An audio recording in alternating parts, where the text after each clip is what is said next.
ये भाया है कि वो तुझे राज्य दे। हालेलुया। परमेश्वर का काम करने का तरीका कुछ फर्क है। परमेश्वर के वचन बताता है जो कभी धुआं छोड़ने लगती है उसे बुझाता नहीं है, उसे बुझाता नहीं है। जो कमजोर है परमेश्वर उसे और कमजोर नहीं कर देता। लेकिन परमेश्वर का राज्य का तरीका ये है कि जो बड़ी मछली है वो छोटी मछली की मदद करती है। जो छोटा राज्य है पर छोटा झुंड है परमेश्वर उसे राज्य देता है, उसे बढ़ाता है। परमेश्वर के वचन में हम देखते हैं कि प्रभु धूली से उठाकर सिंहासन पर बिठाता है। Hallelujah. And that is what God aspects out of us. परमेश्वर वही मुझसे और आपसे उम्मीद करता है। जब हम अपने से कमजोर को देखते हैं तो इसका मतलब ये नहीं कि हम उसे खा जाए या उसके ऊपर एम्पावर हो जाए। नहीं, परमेश्वर चाहता है कि हम उसकी मदद करें, उसको एम्पावर करें, उसकी मदद करें। उसके जो उसके कमजोर पैर हैं हम उसको मजबूत करने में सहायता करें। Hallelujah. And that's what the leadership of Jesus tells us. यही तो प्रभु यीशु मसीह की जो 3.5 साल की सेवकाई है वो भी यही सिखाता है प्रभु कि हमें यही करना है। जब हम देखें कि कोई कमजोर सेवक, कोई कमजोर पास्टर है और वो कर रहा है सेवा में बहुत संघर्ष कर रहा है, तो ऐसे में हम ये ना करें कि यार ये बहुत कमजोर है, प्रचार करना नहीं आता, लेट्स उसे और बिल्कुल तोड़ दे। नहीं, लेकिन हमें उसे सिखाना, उसे मजबूत करना है। और यही परमेश्वर मुझसे और आपसे एक्सपेक्ट करता है।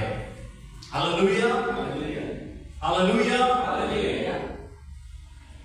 जब हम चर्च में देखें कोई म्यूजिक इंस्ट्रूमेंट सीख रहा है बच्चा, कोई गिटार बजाना सीख रहा है, तो नहीं यार इससे बजाने, अरे हट जा, मैं पकड़े ना जाऊंगा। No, let's help each other. हम एक दूसरे को मजबूत करने में एक दूसरे की सहायता करें। परमेश्वर का राज का सिद्धांत या तरीका कुछ इस तरीके का ही है। दुनिया का तरीका अलग है। दुनिया में होता है, देखते हैं लोग कमजोर है उसको चल बैठे नीचे और मैं करूंगा, मैं कर सकता हूं। हाँ ठीक है, आप कर सकते हो, ये दुनिया का पैटर्न है, लेकिन प्रभु का पैटर्न अलग है। प्रभु का पैटर्न है आप कर सकते हो, ठीक है, जो नहीं कर सकता उसको योग्य बनाओ। Hallelujah, hallelujah. ये बहुत डिफरेंट बात है, बहुत अलग बात है। कैसे करेंगे, ये क्या बात हो गई है? पर प्रभु यही तो सिखाता है, सेल्फ सैक्रिफाइस। Hallelujah, hallelujah. मुश्किल बात है, लेकिन प्रभु हमसे यही अपेक्षा करता है कि हम ऐसा करें। जब आपको लगे कि कोई कमजोर पड़ रहा है किसी भी क्षेत्र में, उसकी सहायता करें। उसके जब घुटने कमजोर हो रहे हैं ऐसे में उसको धक्का देकर गिरा ना दे, लेकिन उसकी सहायता करें कि वो खड़ा हो सके। मालूम है मूसा एक बार जब इस्राएलियों के ऊपर कौन सी चल रही थी, उनसे लड़ाई चल रही थी, तो मूसा के हाथ खड़े थे और जब तक मूसा के हाथ खड़े थे तब तक इजरायली जीत रहे थे। जब मूसा थक गया, उसके हाथ नीचे आने लगे तो इजरायली हारने लग गए थे। ऐसे में मालूम क्या हुआ? ऐसे में एक बहुत अच्छा काम इजरायलियों ने किया। 2 जनाएं जिन्होंने मूसा के हाथों को वापस खड़ा करने में सहायता करी। And that's when Israelites started to win. वहीं पे इजरायली वापस जीतने लग गए। Hallelujah, hallelujah. जब किसी को देखेंगे कोई कमजोर पड़ रहा है तो उसकी मदद करें। बड़ी मछली छोटी मछली को खा ना जाए, लेकिन छोटी मछली को बड़ा होने में उसकी मदद करें। Hallelujah, hallelujah. आज इस वक्त परमेश्वर ने एक वचन मुझे दिया है जो आपके साथ में बांटना चाहता हूं। मैं आई एम वेरी एक्साइटेड। और अगर हम लोग जब गाड़ी में आ रहे थे तो भी मैं किसी के ऊपर मदद कर रहा था। एक प्रकाशन परमेश्वर ने दिया है, एक रेवलेशन मुझे दिया है, और मैं ये विश्वास करता हूं ये हम सब के लिए है। Hallelujah, hallelujah. कौन कौन सो रहा है बोले हालेलुया। ठंड सुला रही है। ऑलराइट, सो जो पाठ, आइए परमेश्वर के वचन की तरफ बढ़े। इब्रानियों की किताब उसका 10 अध्याय और इसकी 23 आयत हम लोग निकालेंगे। इब्रानियों की किताब उसका 10 अध्याय और 23 आयत। आओ हम अपनी आशा के अंगीकार को दृढ़ता से थामे रहें। आओ हम अपनी आशा के आशा के अंगीकार को, मतलब जो हमारी उम्मीद है, हमारी उम्मीद है उसका कन्फेशन है। ध्यान समझिएगा इस बात को। जो हमारा आशा का अंगीकार है उसे दृढ़ता से थामे रहें। यानी कि जब आप देखते हो सिचुएशन को, जब आप परिस्थिति को देखते हो जो वो अनुकूल या विपरीत में जाने लगती है, जब आपका विरोध करने लगती है, when things go in the opposite direction, जब आपको चीजें गड़बड़ होती हुई दिखाई दे, ऐसे में भी परमेश्वर का वचन बोल रहा है कि हम अपने आशा के अंगीकार को, यानी कि जब हम जो पॉजिटिव बात करते हैं, जैसे कि तबीयत खराब हो रही है तो हाँ मैं ठीक हो जाऊंगा, परमेश्वर मुझे चंगा कर देगा, परमेश्वर मेरी सिचुएशन को ठीक कर देगा, परमेश्वर मेरे घर को बसा देगा, परमेश्वर मेरे लिए रोजगार का इंतजाम कर देगा, परमेश्वर मेरी तंगी को दूर कर देगा, परमेश्वर मुझे कर्जे से आजाद कर देगा, परमेश्वर मेरी जिंदगी को बना सकता है, परमेश्वर मेरी जिंदगी को ठीक कर देगा, और मेरा परमेश्वर सब कुछ जो है क्यों कर देगा। ये हमारा पॉजिटिव कन्फेशन है, हमारे आशा का अंगीकार। बोलिए आशा का अंगीकार, आशा का अंगीकार, आशा का अंगीकार। कई बार ये शुद्ध हिंदी में हम लोग इतने खो जाते हैं, समझ नहीं पाते कि बोल क्या रहे हैं। इट्स बहुत सिंपल सी चीज है, आशा का अंगीकार। आशा का अंगीकार को हमें दृढ़ता से थामे रहना है। इंग्लिश में लिखा है let us hold fast without wavering. एक बार किससे पढ़ना हिंदी में क्या था? दृढ़ता। आओ हम अपनी आशा के अंगीकार को दृढ़ता से थामे रहें, हाँ, क्योंकि जिसने प्रतिज्ञा की है वह सच्चा है। कि जिसने प्रतिज्ञा की है वो सच्चा है। हम अपने आशा के अंगीकार को दृढ़ता से थामे रहें। आज की सुबह परमेश्वर का वचन मुझसे और आपसे यही कहना चाह रहा है कि हमने अपनी उम्मीद का जो हमारा कन्फेशन है, हमारे आशा का जो अंगीकार है, हमें उसे थामे रहना है। We have to keep speaking positive। हमें बार-बार अपने मुंह से उसका अंगीकार करना है। हम बहुत जल्दी हार मान जाते हैं और हम बहुत जल्दी अपने मुंह से गलत बातों को आसमान में अपने वातावरण में छोड़ना शुरू कर देते हैं और बहुत जल्दी नेगेटिव बोलना शुरू कर देते हैं। अरे नहीं हो पाएगा, अरे इस बार मेरे साथ क्लियर नहीं हो पाएगा, इस बार जॉब नहीं मिल पाएगी, इस बार राशन नहीं आ पाएगा, इस बार घर नहीं बन पाएगा, इस बार चंगे नहीं हो पाएंगे, ये बीमारी नहीं जा पाएगी, और हम यही अंगीकार करना शुरू कर देते हैं। We give up। हम बहुत जल्दी हार मान जाते हैं। लेकिन आज की सुबह परमेश्वर चाहता है we should learn to hold fast। हमें थामना सीखना है, हमें बने रहना सीखना है। हालेलुया। आपको मालूम है उत्पत्ति के बारे में जब हम देखते हैं, जब परमेश्वर ने पूरी कायनात को बनाया, और ये बहुत इंटरेस्टिंग है। And I love it. जब मैं उत्पत्ति की किताब पढ़ता हूँ मुझे बहुत मजा आता है। Every time I learn something new. हर बार मुझे कुछ नया सीखने को मिलता है। हर बार उत्पत्ति मैं ना देखी तो नहीं बार पढ़ चुका हूँ किताब को, मैं बता नहीं सकता कितने बार मैं पढ़ चुका हूँ, मुझे बहुत मजा आता है। और आज की सुबह एक और बहुत अच्छी बात जो परमेश्वर ने जाहिर करी है मेरे ऊपर, आपको बीच में रखना चाहता हूँ। आइए इसका पहला अध्याय निकालें, और आप लोग ने कई बार पढ़ा होगा, आई एम श्योर, मुझे मालूम है। सो जल्दी से सीधे 5वें आयत को पढ़ेंगे। और परमेश्वर ने उजियाले को दिन और अंधियारे को रात कहा, तथा सांझ हुई फिर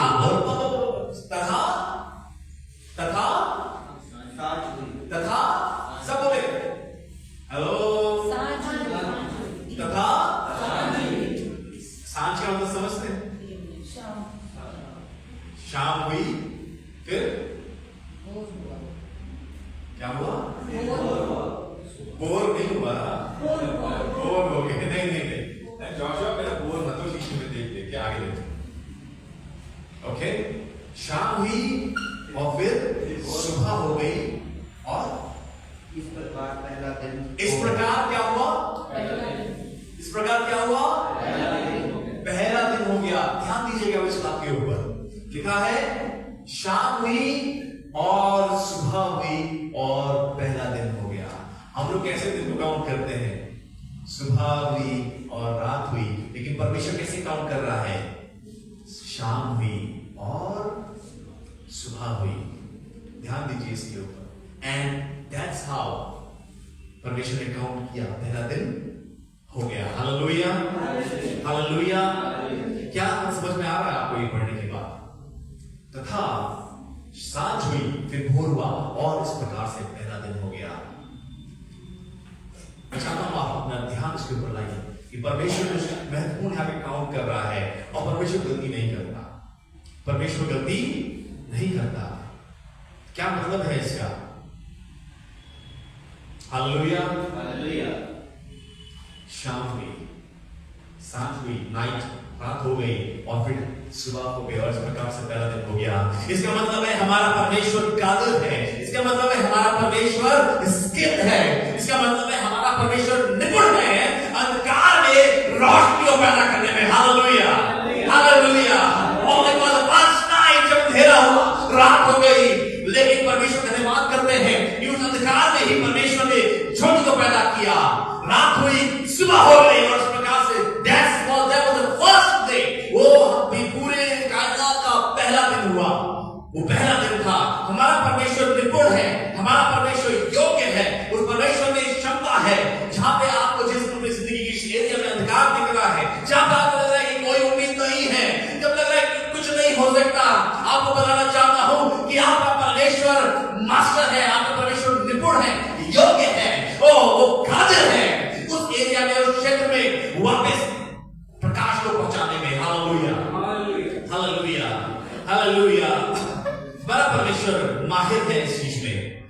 शामिल है। आपको सिर्फ क्या करना है?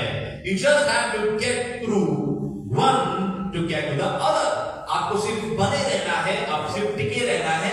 रात होती है, आप क्या करते हो? सुबह आने के लिए कुछ करना पड़ता है आपको। क्या आपको कुछ साइकिल चलानी पड़ती है या कोई मशीन चलानी पड़ती है? तब सुबह होती है, आपको कुछ करना नहीं पड़ता। आपको सिर्फ इंतजार करना होता है। हालेलुया। आपको सिर्फ इंतजार करना होता है और अपने समय से अपने आप सुबह हो जाती है, अपने आप रोशनी हो जाती है और अंधकार चला जाता है। हालेलुया। आपको क्या बने रहने की आवश्यकता है? आपको सिर्फ टिके रहने की आवश्यकता है। You don't have to do anything. आपको बाबाओं के पास जाने की आवश्यकता नहीं है, आपको तांत्रिकों के पास जाने की आवश्यकता नहीं है, आपको सिर्फ विश्वास में टिके रहने की आवश्यकता है। You just have to stay fast. अपने आप को थामिए, अपने आशा के अंगीकार को दृढ़ता से थामे रहिए। हालेलुया। हालेलुया। आपको कुछ करने की आवश्यकता नहीं है। हम लोगों को क्या कर ले खाली बैठ रहे थे, क्या कर रात हो गई, क्या करें, कैसे सुबह होगी, क्या करें, कुछ कर लेते हैं कि सुबह हो जाए, कुछ कर लेते हैं कि सुबह हो जाए, कुछ करें, क्या करें भाई, सुबह कैसे होगी, कुछ करें। वो दिमाग में चलता रहता है। लेकिन आपके दिमाग में जितना आप टेंशन कर लो, कितना सोच लो, रात से सुबह आप अपनी सामर्थ्य पैदा नहीं कर सकते हो। It is only God who brings morning. Hallelujah. वो सिर्फ परमेश्वर ही है जो सुबह को लेके आता है। हालेलुया। ये सिर्फ परमेश्वर है और परमेश्वर ही के पास ये गुण है, ये क्षमता है। आइए एक जगह और चलते हैं, निर्गम की किताब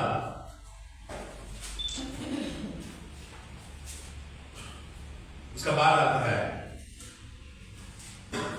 आप समझ रहे हैं, उत्पत्ति की किताब में जब आप क्रिएशन के बारे में पढ़ते हैं, कैसे परमेश्वर सब कुछ को बनाया, आप देख सकते हैं कि परमेश्वर कैसे दिन को काउंट कर रहा है। जो बीत गई रात, उसके आधार पे परमेश्वर दिनों को काउंट कर रहा है। बाइबल इस प्रकार से नहीं कहती है कि सुबह हुई फिर रात हो गई और इस प्रकार से दिन खत्म हो गया, पहला दिन हो गया।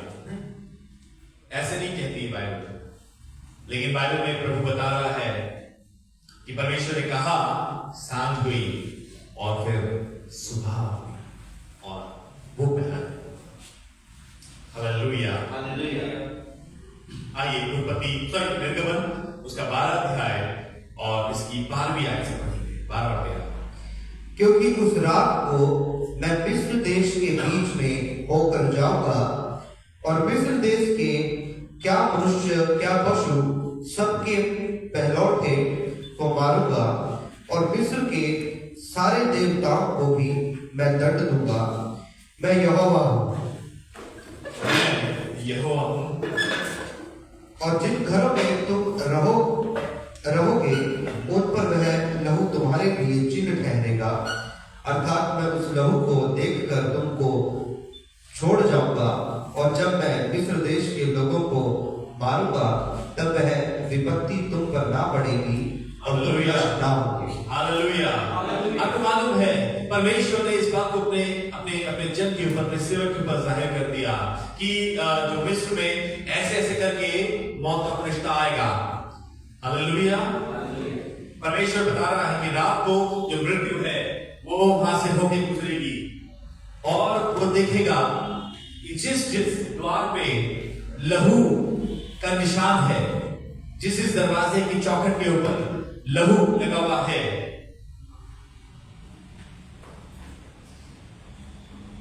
उस घर में रहने वाले बच जाएंगे।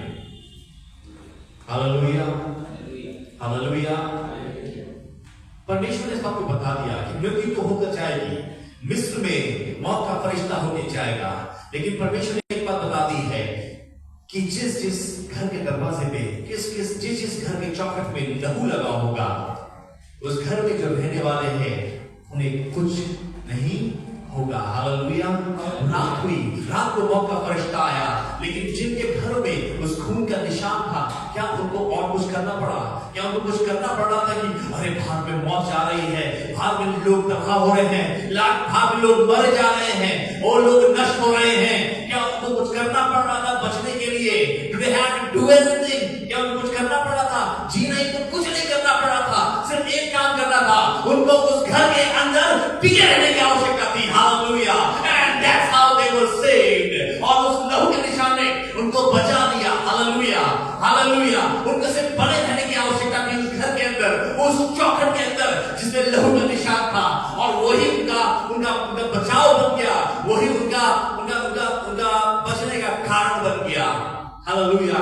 इसके अलावा उनको और कुछ करने की आवश्यकता नहीं थी। इसके अलावा उनको और कुछ करने की आवश्यकता नहीं थी प्रियो।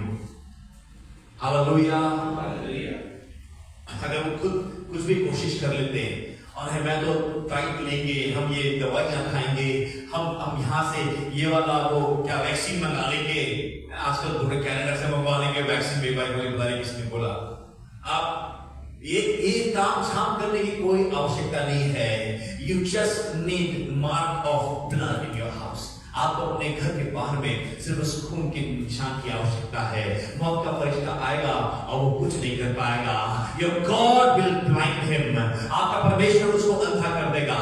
Hallelujah, hallelujah. 110 में इसी निर्गमन की किताब में आप पढ़ते हो, परमेश्वर इसके आगे 14-21 पढ़ेंगे तो वहां पे लिखा है, सब पढ़ लेते हैं, जल्दी से पढ़ते हैं। मुझे मालूम है आज बहुत चीजें हैं, समय रफ्तार से भाग रहा है। आइए फटाफट पढ़ते हैं। तब मूसा ने अपना हाथ समुद्र के ऊपर बढ़ाया और यहोवा ने रात भर प्रचंड पुरवाई चलाई और समुद्र को दो भाग करके जल ऐसा हटा दिया जिससे उसके बीच सूखी भूमि हो गई। तब इजराइली समुद्र के बीच स्थल पर होकर चले और जल उनकी दाहिनी और बाईं और दीवार का काम देता था। हालेलुया। एक और चीज हम ये निर्गमन किताब में देख रहे हैं कि परमेश्वर ने रात भर आंधी चलाई। Hallelujah, hallelujah. रात भर आंधी चली और लिखा हुआ है कि वो आंधी तब तक चली जब तक वहां पे सूखी जमीन ना आ गई। हालेलुया। जब तक सूखी जमीन ना आ गई, और लिखा है कि इजराइली उसमें से होकर पार हो गए। हालेलुया। क्या इजराइली को कुछ करना पड़ा? क्या उन्हें कुछ करना पड़ा? कुछ भी नहीं करना पड़ा। They just had to wait। Hallelujah, hallelujah. सिर्फ उनको इंतजार करना था, सिर्फ उन्हें टिके रहने की आवश्यकता थी। आज मसीहों में यही गलती है कि हम इंतजार नहीं हो पाता, हमारे अंदर धैर्य नहीं है। हम चाहते हैं अभी कर। एक बार एक बहन चर्च में गई और पास्टर ने हमें बताया, भाई आप अपना परमेश्वर से दुआ करो कि परमेश्वर आपको धैर्य दे। तो वो बहन घर आके दुआ करने लगी, परमेश्वर मुझे धैर्य दे। और थोड़ी देर में जब उसने रहा नहीं किया, उसने पास्टर को फोन किया, क्या पास्टर जी आपने मुझे बोला दुआ करने के लिए, दुआ कर रही हूँ लेकिन कुछ भी हो ही नहीं रहा है। पास्टर जी घर आते हैं तो देखा, बोला अच्छा दुआ कैसे कर रही हो आप? प्रभु मुझे धैर्य दे, अभी दे। और हमारी भी कई बार ऐसी प्रार्थना होती है, हम धैर्य तो मांग रहे हैं लेकिन धैर्य ही नहीं कर रहे हैं। हम लोग परमेश्वर से चीजें मांग रहे हैं, हम परमेश्वर से काम चाह रहे हैं कि काम बन जाए, परमेश्वर से चाह रहे हैं प्रभु श्रद्धा कर, प्रभु से चाह रहे हैं अंधकार में हमें प्रभु रास्ता दिखा, लेकिन हम इंतजार नहीं कर पा रहे हैं। जिस प्रकार से रात के बाद सुबह अपने आप होती है, अपने आप ही परमेश्वर लाता है, उसी प्रकार से आपको आपके जीवन के क्षेत्र में जहां पे अंधकार दिख रहा है, जहां पे आपको रात होती हुई नजर आ रही है, आपको सिर्फ अपने आशा के अंगीकार को थामे रहना है। सुबह परमेश्वर लेके आएगा। Hallelujah, hallelujah. मौत का फरिश्ता मिस्र में होके गुजर रहा था, परमेश्वर ने पहले बता दिया कि तुम्हें सिर्फ क्या करना है मालूम? तुम्हें सिर्फ घर में टिके रहना है। जिस घर में उस खून का निशान है, जिस घर में वो लहू का निशान है, जिसपे वो लहू का मार्क लगा दिया गया है, तुम्हें सिर्फ घर में टिके रहना है। आज समस्या यही तो आती है, हम टिके नहीं रह पाते हैं। यहाँ पे हमारी ग्रोथ नहीं हो पा रही है, चलो यहाँ फोन करो, अरे चर्च में चले जाओ, वो वाले चर्च में चले जाओ, और आप जिंदगी भर घूमते भटकते रह जाते हो। मैं बहुत से ऐसे लोगों को जानता हूँ जो जीवन भर उनका यही रहा, 5 हफ्ते इस चर्च में रहे, उन्हें लगा यार शायद कुछ नहीं हो रहा है, कुछ भी नहीं हो पा रहा है, हमें कोई पूछ भी नहीं रहा है, हमें कोई मौका नहीं दे रहा है, हमें कोई पढ़ा नहीं रहा है, और 5 हफ्ते बाद वो दूसरे में भाग जाते हैं। वहां पे भी सिर्फ 5 हफ्ते देखते हैं कि अब शायद यहाँ पे हमारी जिंदगी बच जाएगी, यहाँ पे हमारी कश्ती पार पहुंच जाएगी। 5 हफ्ते टिकते हैं, देखता है यहाँ पे कोई वो नहीं कर रहा, कोई जानता नहीं, कोई पहचानता नहीं, कोई नाम नहीं लेता, फिर किसी तीसरे थक जाते हैं और वो इधर से उधर से इधर भटकते रहते हैं। उतावलापन। अगर जब मौत का फरिश्ता मिस्र में से होकर गुजर रहा था, अगर इस उतावलेपन में कोई व्यक्ति अपने उस खून के निशान वाले घर से बाहर आ जाता, तो मालूम वो मौत का फरिश्ता उसको भी नाश कर देता। उनकी सेफ्टी सिर्फ टिके रहने पर थी, उनकी सेफ्टी सिर्फ बने रहने पे थी। आज परमेश्वर चाहता है कि हम अपने आशा के अंगीकार को छोड़े नहीं। वेट फॉर द लॉर्ड, परमेश्वर का इंतजार करें। होल्ड फास्ट, अपने उम्मीद को थामे रहे। हम बहुत जल्दी हार मान जाते हैं, बहुत जल्दी मुंह से बहुत सी बातें बोलने लग जाते हैं। बहुत जल्दी हम चाहते हैं कि हम कुछ करें जिससे हमारी बीमारी या हमारी समस्याएं, हमारी परिस्थितियां बदल जाए। हम बहुत कुछ करना चाहते हैं, क्योंकि जब तक हम करेंगे नहीं, हमें तसल्ली नहीं मिलती। जब मूसा पर्वत में गया परमेश्वर से बात करने के लिए, इस्राएली लोग नीचे थे और इस्राएलियों के साथ कौन था नीचे? हारून। अब इस्राएली लोग जिद करने लगे कि हम ना हमें परमेश्वर, हम कैसे माने, हमें दिख नहीं रहा। और लोगों ने हारून का जीना दुश्वार कर दिया। उन्हें था कि कुछ करो। वो लोग इंतजार नहीं कर पाए कि मूसा को आने दो। वो लोग इंतजार नहीं कर पाए, धैर्य नहीं था। They wanted to do something, कि कुछ करें, हाथों से कुछ करना है। तो क्या किया मालूम उन्होंने सारा सोना इकट्ठा किया, गोल्ड। अरे भाई मट्टी कर लेते नहीं, उन्हें कुछ करना था, कुछ अलग सा करना था, कुछ कीमती करना था। इसलिए उन्होंने सोना इकट्ठा किया और एक मेमना बना दिया सोने का। आज हम लोग भी ऐसा ही करते हैं। बहुत बार हम लोग कुछ करना चाहते हैं कि हमें लगे कि हम कुछ कर रहे हैं, बजाय परमेश्वर के समय का इंतजार करने के हम कुछ करना चाहते हैं कि हम कुछ करें, हमको ताकि तसल्ली मिले, हम कुछ तो करें। और हम लोग कई बार हम अपने लिए बछड़े बना देते हैं, ऐसे जैसे उस समय इस्राएली लोग रहे। हम अपने लिए मूर्तियां बना लेते हैं और हम अपने लिए कई बार समस्या खड़ी कर देते हैं। कई बार चीजों को हम बदतर बना देते हैं। समस्या उतनी नहीं होती, लेकिन हम बिना धैर्य के उतावलेपन में उसको और बिगाड़ देते हैं। हम चीजों को और मैसअप कर देते हैं। भजन संहिता 30:5 में लिखा है, आइए पढ़िए 30:5। Weeping may endure for a night, but joy comes in the morning. क्योंकि उसका क्रोध तो क्षण भर का होता है, परंतु उसकी प्रसन्नता जीवन भर की होती है। कदाचित रात को रोना पड़े, परंतु सवेरे आनंद पहुंचेगा। हालेलुया। रात को आप रोना पड़े, लेकिन सवेरा आपका पहले आनंद को लेके आएगा। जब आप उस कठिन दौर से गुजर रहे हैं, when you are going through that tough time, शायद बहुत संघर्ष है, शायद बहुत बर्दाश्त करना पड़ रहा है, बट जब परमेश्वर की सुबह आपके जीवन में आएगी, वो सुबह आपके लिए बहुत आनंद को लेके आएगी। थोड़ा सह लेना, थोड़ा बर्दाश्त कर लेना आपके लिए महिमा को उत्पन्न कर सकता है। जब हम बर्दाश्त नहीं करते, हम कुछ करना चाहते हैं, हम अपने हाथों से, अपने दिमाग से कुछ करना चाहते हैं, और जब आप करते हो तो कई बार आप अपने लिए गड्ढे खोद देते हो, चीजों को और बुरा बना देते हो, चीजों को और खराब कर देते हो। We should learn to wait upon the Lord. हमें परमेश्वर के ऊपर इंतजार करना भी सीखना चाहिए। ये जरूरी है। When we trust, जब हम इस बात पर भरोसा करते हैं कि वो परमेश्वर है, जब हम इस बात पर विश्वास करते हैं, तो क्या वो परमेश्वर आपके लिए मार्ग नहीं बना सकता? क्या वो परमेश्वर आपके लिए रास्ते नहीं तैयार कर सकता? क्या वो परमेश्वर आपके जिंदगी नहीं बना सकता? उसका इंतजार तो करें।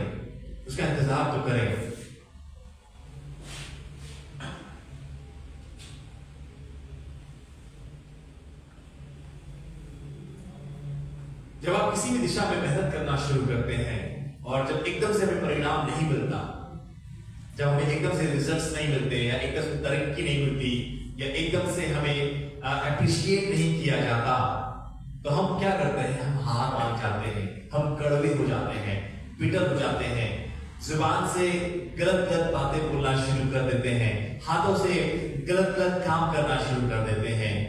जब हमें तुरंत परिणाम नहीं मिलता, जब हम जो हमारी उम्मीद होती है वैसा चीजें होने में नहीं नजर आती, हम लोग हार मानना की कगार में पहुंच जाते हैं।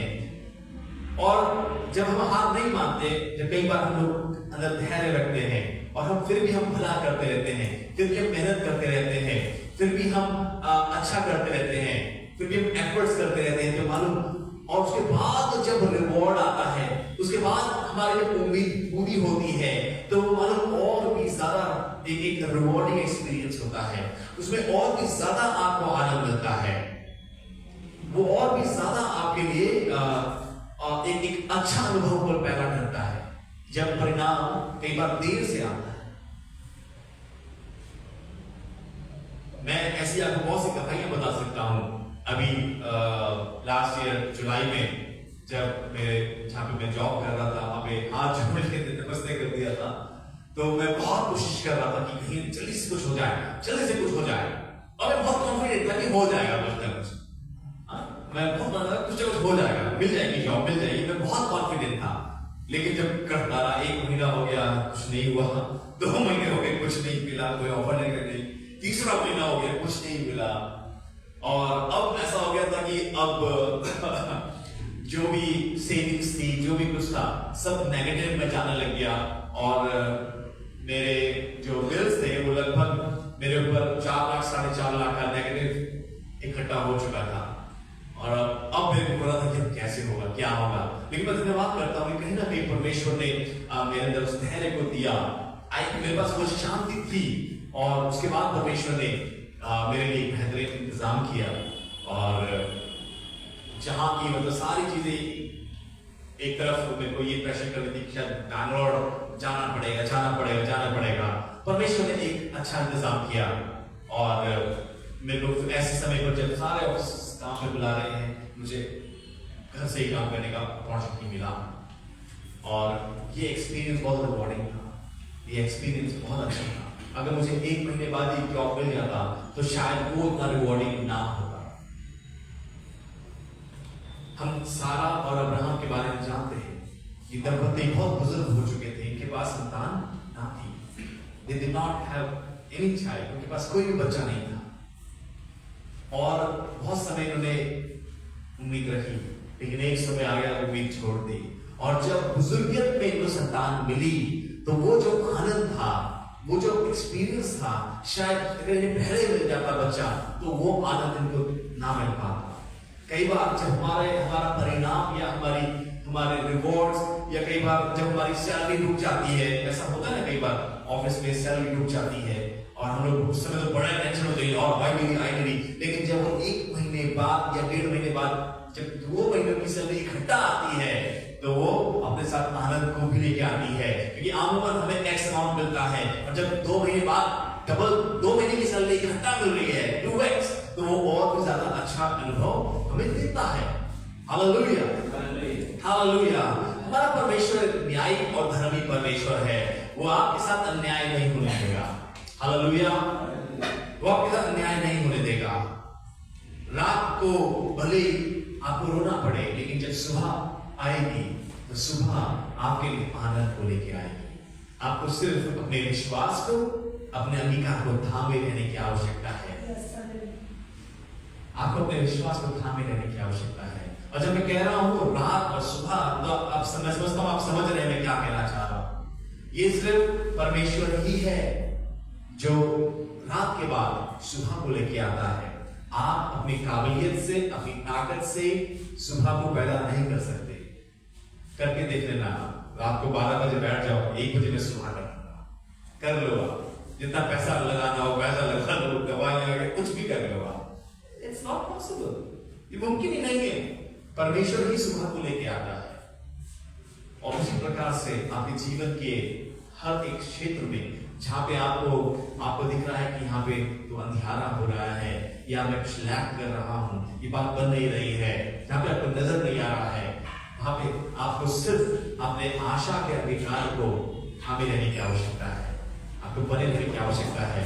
और परमेश्वर सुबह को लेके आया, हालेलुया, परमेश्वर सुबह को लेके आया। बाइबल हमें बताती है इब्रानियों 10:23 में, क्या ये हम अपने आशा के अंगीकार को दृढ़ता से थामे रहें, अपने आशा के अंगीकार को दृढ़ता से थामे रहें।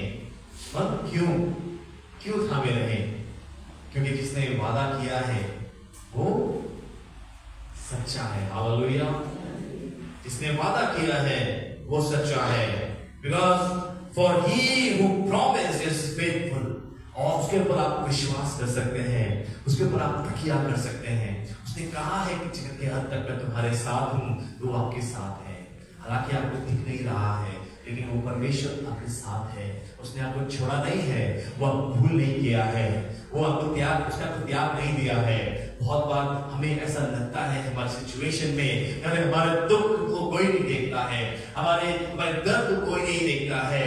आपको बताऊं, और वो आपके दुख के समय आपके और निकट हो जाता है, आपके और नजदीक आ जाता है। वो ऐसा परमेश्वर है, वो आपके दुख में आपके साथ दुखी होता है, आपके संघर्ष में वो आपके और बहुत करीब रहता है आपकी मदद करने के लिए। वो इतना प्रेमी परमेश्वर है, हालेलुया, हालेलुया। आज की सुबह मैं चाहता हूं कि हम परमेश्वर पर विश्वास करें, हम परमेश्वर पर भरोसा करें। ट्रस्टिंग गॉड, जब हम कहते हैं कि हाँ मैं तो परमेश्वर पर भरोसा करता हूं या करती हूं, ये सिर्फ इतना नहीं है कि हम जो चाहते हैं, ध्यान से सुनिएगा, trusting God is more than just wishful thinking. यानी कि जैसे कि मेरी चाहत जो मैं चाहता हूं वो फर्क हो सकती है। मैं चाहता हूं कि अभी धूप आ जाए, ये मैं चाह रहा हूं, मैं विश कर रहा हूं, ठीक है, मैं विश कर रहा हूं कि अभी धूप हो जाए। लेकिन मैं ये नहीं, ये इसका मतलब ये अलग है। मैं चाहता हूं कि अभी धूप हो जाए और मैं परमेश्वर पे भरोसा करता हूं, ये दोनों बातें फर्क है। समझ रहे हैं आप? दोनों दो बातें हैं ये। मैं एक कहूं कि मैं परमेश्वर पर भरोसा कर रहा हूं, और एक बात कि मैं चाहता हूं यार अभी धूप हो जाए। दोनों बातें बहुत फर्क है, और हम लोग बहुत बार इन दोनों बातों को मिक्स करके हम सोचते हैं ये एक ही है। समझ रहे हैं आप? दो बातें हैं कि मैं परमेश्वर पर भरोसा करूं, और दूसरी बात है कि मैं क्या चाहता हूं। आई विश कि मेरे पास बंगला हो, आई विश कि मेरे पास गाड़ी हो, निकले तो नहीं चाहा, but still you got, फिर भी परमेश्वर ने दिया। मेरी विश अलग हो सकती है, लेकिन परमेश्वर पर भरोसा करना अलग बात है। और जरूरी नहीं है कि आपकी विश पूरी हो, जो आप चाहते हैं वैसा ही हो, जरूरी नहीं है। लेकिन परमेश्वर पर भरोसा करना उससे बहुत फर्क है। परमेश्वर पर भरोसा करना, चाहे मेरी जो विश है, जो मैं चाहता हूं या जो मैं चाहती हूं वैसा हो चाहे ना हो, still I will trust God, मैं फिर भी परमेश्वर पर भरोसा करना, जो उसके पास मेरे लिए बेहतर है, वो मेरे लिए बेहतर करेगा।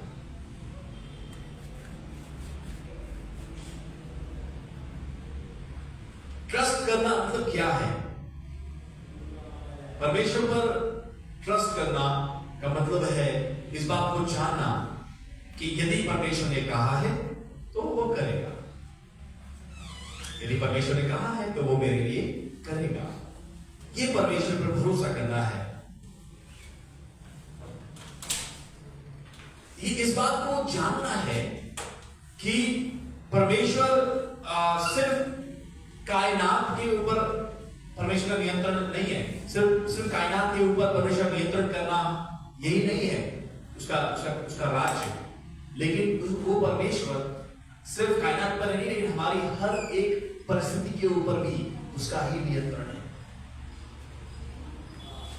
हमारी जिंदगी के हर एक सिचुएशन के ऊपर भी उस परमेश्वर का नियंत्रण चलता है। हम लोग ये तो मानते हैं कई बार कि अरे सारी कायनात, सारी सृष्टि परमेश्वर ने बनाई है और परमेश्वर के नियंत्रण में है। जी हाँ है, लेकिन आपकी जिंदगी की हर एक सिचुएशन भी उस परमेश्वर के नियंत्रण में है। Hallelujah, hallelujah.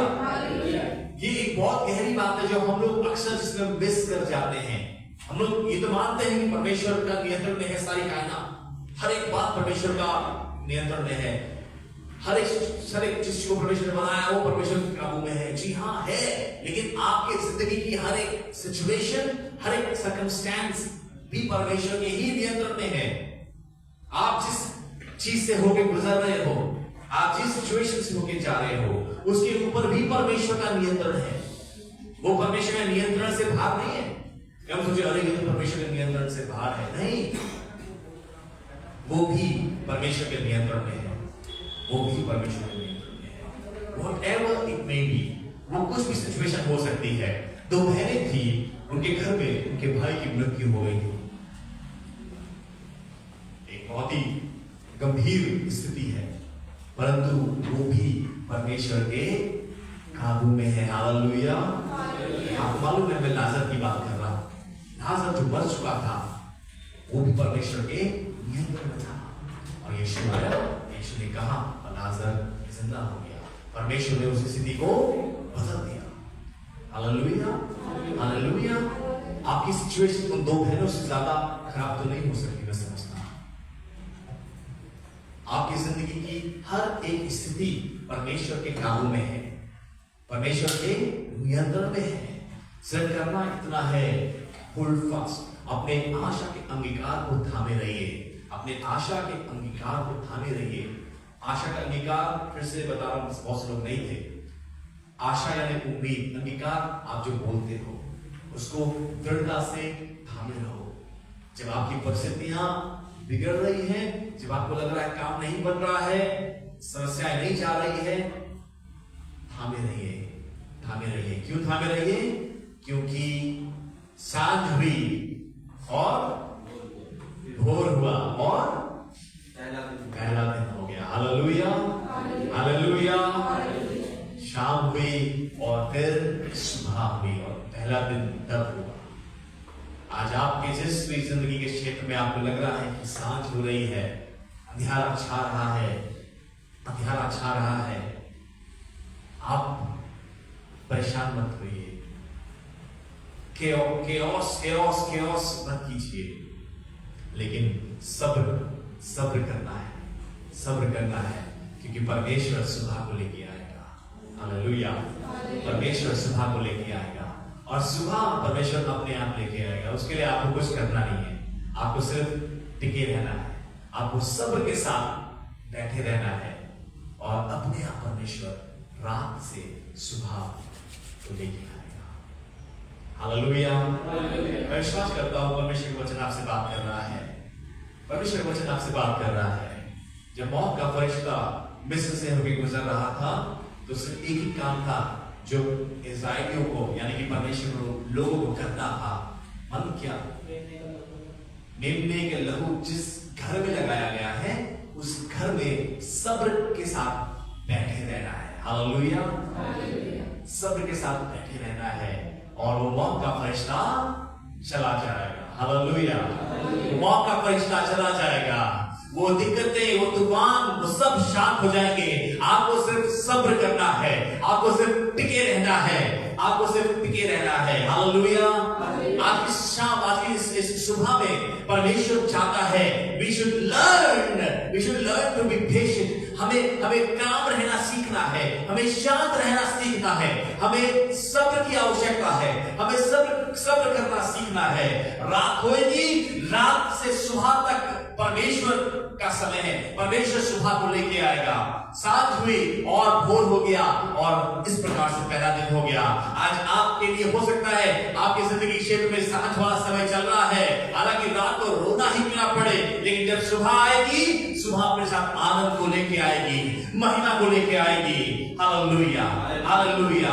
आज उन लोगों से बात कर रहा हूं जो लोग कठिनाई से होकर गुजर रहे हैं। आपके पास जॉब नहीं है, आपके पास तंगी है, आपके पास राशि की कमी है, और स्वास्थ्य ठीक नहीं है, और बिल्कुल हार मानने के लिए तैयार हैं, हार मानने के कगार पे हो, आपको बताना चाहता हूं कि सिर्फ इंतजार करें, अपने विश्वास को थामे रहें, उस मेमने के लहू को अपने जीवन में लगा के रखें और सब्र करें, सब्र करें। वो मौत का फरिश्ता चला जाएगा, वो आपको देख भी नहीं पाएगा, आपका परमेश्वर उसको अंधा कर देगा। और वो तबाही का फरिश्ता आएगा, लेकिन वो आपको हानि ना पहुंचा पाएगा, क्योंकि आपके घर के द्वार पर उस मेमने का लहू को वो पाएगा और वो आपको छू भी ना पाएगा। आज की सुबह सिर्फ एक काम करें, सब्र करें, सब्र करें। और गॉड विल मेक अ वे, और गॉड विल मेक अ वे। उन जगहों पे जहां पे कुछ नजर नहीं आ रहा, परमेश्वर रास्ता आपके लिए बना देगा। और मुझे बहुत अच्छा लग रहा था जब मैं पढ़ रहा था, जहां पे लिखा है निर्गमन में कि रात भर परमेश्वर आंधी चलाता रहा, रात भर आंधी चलाता रहा, तब तक जब तक कि लैंड, जब तक कि जमीन उभर के ना आ गई, तब तक आंधी चलती रही। और जब जमीन आई, इस्राएल उसमें से पार हो गए। Hallelujah, hallelujah. परमेश्वर करेगा, परमेश्वर करेगा। आप जिस स्थान में हो, जहां पर हो, वहां पर बस आप टिके रहो, वहां पे खड़े रहो, और परमेश्वर उसी स्थान में आपके मार्ग को बना देगा। परमेश्वर वहीं पे आप देखोगे, अभी कुछ नजर नहीं आ रहा है, उस समय पे आपको जमीन नजर आने लग जाएगी और आप उस पर होकर पार कर जाओगे। हालेलुया।